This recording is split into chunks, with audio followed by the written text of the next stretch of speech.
Hey everybody, welcome back to Airsoftology Mondays, the show that answers your questions, helps you out in a pinch, and also is... Hey everybody, welcome back to Airsoftology Mondays, the show that answers your questions, helps you out in a pinch, and also is really chock-in this one full of questions. I'm your host, Jonathan Higgs. That's right, welcome back to another episode of the show. And as always, how it works here is pretty simple. You put your questions in the comment section below, you vote up those favorites, and the best ones get on the show. Now, they're not always the most rated ones, the ones I think are great questions, so don't worry if your number isn't thumbed up enough or voted up to the top. I still dig deep. However, do vote up your favorites because I do pay attention to those as well. I try to get the questions answered that you guys and gals are looking for. Also, real quick thing, if you guys haven't known, I have a web store. Put it in the corner over here. Check it out if you guys want to support the channel. Also, I've got a Patreon going. I'm going to throw that up there as well, so you guys want to know more about how you can support the channel through Patreon and get some exclusive things that are only for you Patreon supporters. I'm kind of doing a big relaunch on it. It's been kind of quiet for a while, but I'm really bringing it back. But anyway, enough of all that stuff. Let's dive on into what you're really here for, and that's your questions in the Tippmann mail call. Around the scribe writes, hey Jonathan, what's your take on modding the look of your airsoft guns or adding accessories that you do not find in their real life counterparts? For example, an MP7 with a drum mag. So from someone who used to play Counter-Strike a lot, and I'm talking way back, but all the way up through, I am all about modding some guns. Now you may not look at my Instagram and think that, but I do like the crazy stuff. In fact, I'm working on a few really wild colored projects right now. Some stuff with like blue and black, going a little crazy. And then like you said, modding your guns with things that maybe aren't on there, like, you know, an MP7 with a box mag. For example, a great one is like the ARP9. It's by G&G, brand new gun, just came out not too long ago.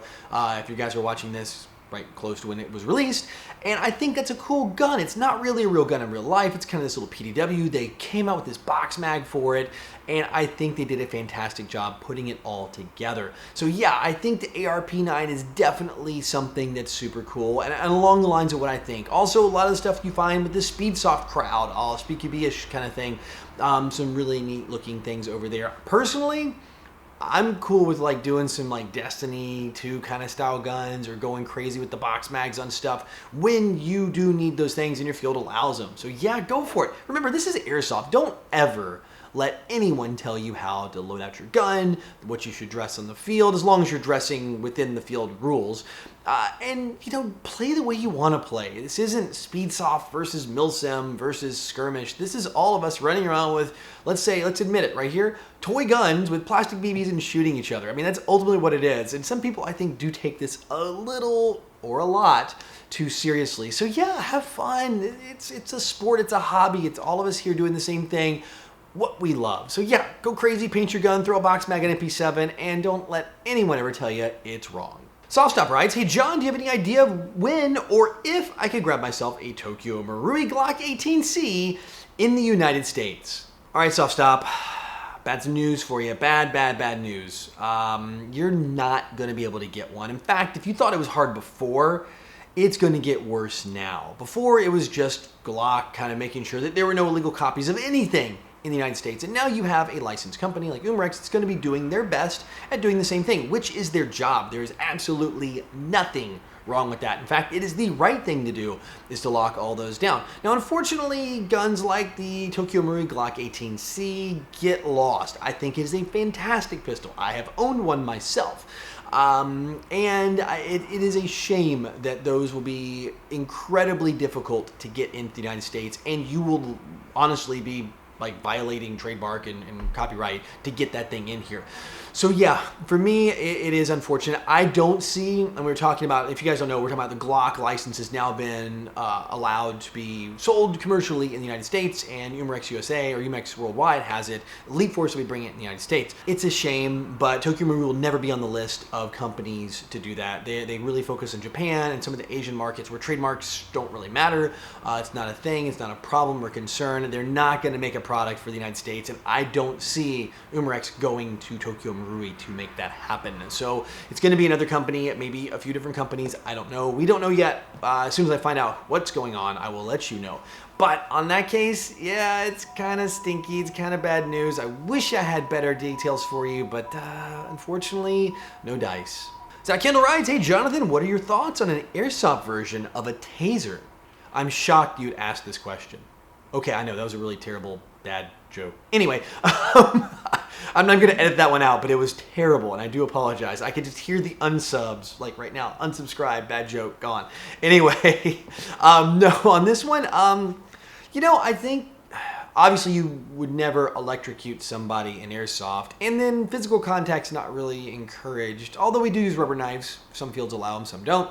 In the right scenario, maybe you're like playing, like trying to subdue a leader of a opposing faction without killing him, less than lethal. You have like a taser system, so maybe like in a milsim or a scenario game for airsoft, that would be kind of cool. Like have little foam darts that come out with little strings on them. I mean, you don't want to zap anybody for real and put darts into them and electrocute them. That'd be the last thing I'd want to even do in airsoft, and it's definitely not safe. Not to poo-poo on your idea, man. I mean, I think if you've got some great scenarios like that law enforcement one, or you know, capturing a leader of an opposing faction, you got to tase them, that could be cool for it. There's a use for it. And again, like I said in an early question, don't let anybody ever tell you how to do airsoft or not. I just don't think that the application for this would be out there, especially for a company to go take the big leap into designing and developing this to sell one.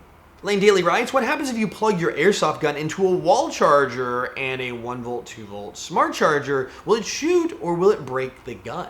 So you're talking about taking the gun itself, and instead of plugging the battery in, you're actually going to plug a wall charger into the gun. There's voltage and amperage. Voltage would be how fast a stream or river is going. And then amperage is how wide that stream is. How wide? Is it a narrow little creek that's traveling super fast, or is it this massive river like the Mississippi that is just pushing water? May not be the fastest, but it has a ton of oomph. All right, so the speed of the creek would be voltage. The amperage, which is the oomph behind it, is how wide that river is. You can't get a barge down a small creek no matter how fast it's running, but you sure as heck can do in a slow river, put a barge on it, this massive, massive barge, and get it down there because there's so much force of that water. It may not be going fast, but it's pushing good. So that's voltage and amperage. Voltage being how fast the water is going, amperage being how much water is getting in there. Wall chargers don't have the amperage. They're just not. I mean, you can turn the amps up 2, 3, maybe even 4 amps, 5 amps even, to get juice into a battery. Anything more than that, you could damage your battery charging it up, really seriously damage it.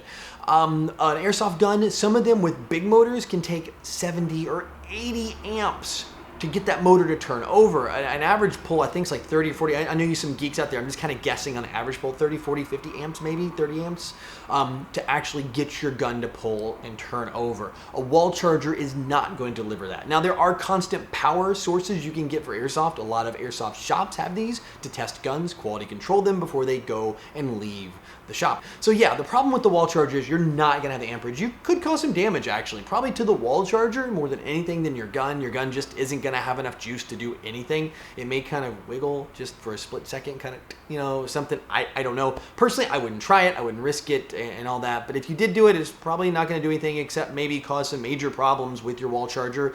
And at worst, probably catch it on fire. So I would definitely say, err on the side of caution here. Don't do it. And if you need to do that, get one of those large bench power supply things I was telling you about, or just charge up a battery and do what you need to. Well guys, that is it for questions this week, which means it is time for the Code Red Headsets video recommendation of the week. And this one I'm kind of reciprocating, I guess, if you want to use a big fancy word. And this one is coming from Shoot to Miss, which was last week's video recommendation of the week. I told you guys to go check out Shoot to Miss channel. This one is actually, he recommends, also I'd recommend the USACT Airsoft channel. I'm going to actually grab their channel trailer. They've got a lot of stuff from Serious Viking. This channel trailer right now is for their Serious Viking event they just went to, Serious Viking 2. Tons of good CQB, tons of stuff at the GTI facility. I've been there, I played, but not with the helicopter like this time. Lots of good music, action, pacing, all of it's really great. And also I've looked through some of the other gameplay on their channel and it's really good. Some of the other stuff from the actual Serious Viking event. Enough for me, like always, to go, yes, Mash that subscribe button. I was subscriber 256. So we're going to see what that number, that dial can move if you guys go over there and check it out and like what you see. And of course, it's over here playing on my shoulder. And if you guys want to check it out, I have a link over to their channel and of course to this video over here in the description below so you can go watch it. And if you do like it, let them know I sent you over there and hit that sub button and some thumbs up on their videos over there to tell them what you like. All right, that's it for this week. As always, thank you so much for hanging out. Remember, if you want your question answered on the show, it's super simple. In the comment section below, just throw it down on in there somewhere, vote up your favorites, and I will look at them. I do read them every single week. I read all of them. I go through every single one, and I do remember the ones I see often. In fact, I remember people that I see often. There's a lot of good questions coming from some of the same people. I would love to share more and more from everybody out there, so don't be discouraged if I don't answer yours every week or the next week after you answer it. Also, I love how cool you guys are down there helping each other out. I say it every week. I know it sounds like a broken record, but it really is. I do love how you help each other out. So until next week, go out, have some fun, play some airsoft, but no matter what you do, call your freaking hits.